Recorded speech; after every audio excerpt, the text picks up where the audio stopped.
আমার সাধারণ জীবনে আমি সারাদিন কি কি করি তাই আজকে আমি তোমাদের সাথে শেয়ার করব। সকালবেলা আমার ছাদে যেতেই হবে, গিয়ে দেখি ডুমুর এখনো পাকেনি, এই নিয়ে সেকেন্ড বারের মতো। আর এদিকে কচু গাছের নিচে লতি হয়েছে আর সেটাও খেতে পারি, সেখান থেকেও গাছ হয়ে গেছে। আমি দেখতেছিলাম কচু গাছের নিচে কিছু একটা হয়েছে, এটা হয়তো বা কোনো একটা সবজি। আর এখানে কয়েন প্ল্যান্ট গুলো সৌদি আরবে যাওয়ার আগে কেটে দিছিলাম, যত্ন নেওয়া হবে না তার জন্য। এসে দেখি এটা অনেক সুন্দর ভাবে হয়েছে। এই কয়েন প্ল্যান্টটা পানিতেও দারুণ ভাবে হয়। আর এদিকে হচ্ছে অনেক পরিমাণে পুঁইশাক আনা হয়েছে, সেটা আমি টবে লাগাইছি। আর থানকুনি পাতা আমার মাই ফেভারিট। কপালটাই খারাপ, ফুলটা ফুটে গেছে আমি একদিন আগে, সেটা আমি দেখতে পারিনি। যাই হোক, এখন আমি সকালে নাস্তা বানাচ্ছিলাম, আজকে পরোটা বানাবো।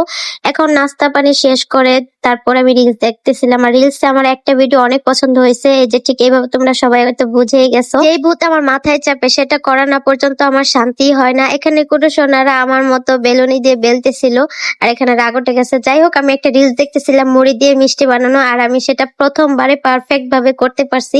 সবকিছু দিলাম না, এখানে হচ্ছে শিরার ভিতরে আমি দিতেছিলাম। আমার মোট 9টা মিষ্টি হয়েছিল, মানে আমি ট্রাই করার জন্য বানাইছিলাম, আর সেটা বেস্ট হয়েছিল। যারা যারা খাইছে এটা বোঝায় নাই যে মুড়ি দিয়ে বানানো। যাই হোক, হঠাৎ করে আমার মনে পড়লো দুপুরবেলা যে চুলের যত্ন নেওয়া হয় না অনেকদিন ধরে। সৌদি আরব থেকে আসার সময় আমি রোজমেরি লিভসটা আনছিলাম, সেটা দিয়ে হচ্ছে কি আমি এখানে ডাবল বয়েল করে মাঝে আমি প্যারাশুট তেল দিছিলাম। এটা আমি 2 দিন ইউজ করব, তারপর আবার নতুন করে বানাবো। যাই হোক, এখন বাজে রাত 10টা। এখন আমার মন চাইতেছিল চিকেন ফ্রাই খাওয়ার জন্য। একটা মুরগি ছিল, ওইটা দিয়ে আমি ঘরেই সস বানাইছিলাম, যেটা ভাইরাল ডিম দিয়ে সস বানাও ওইটা।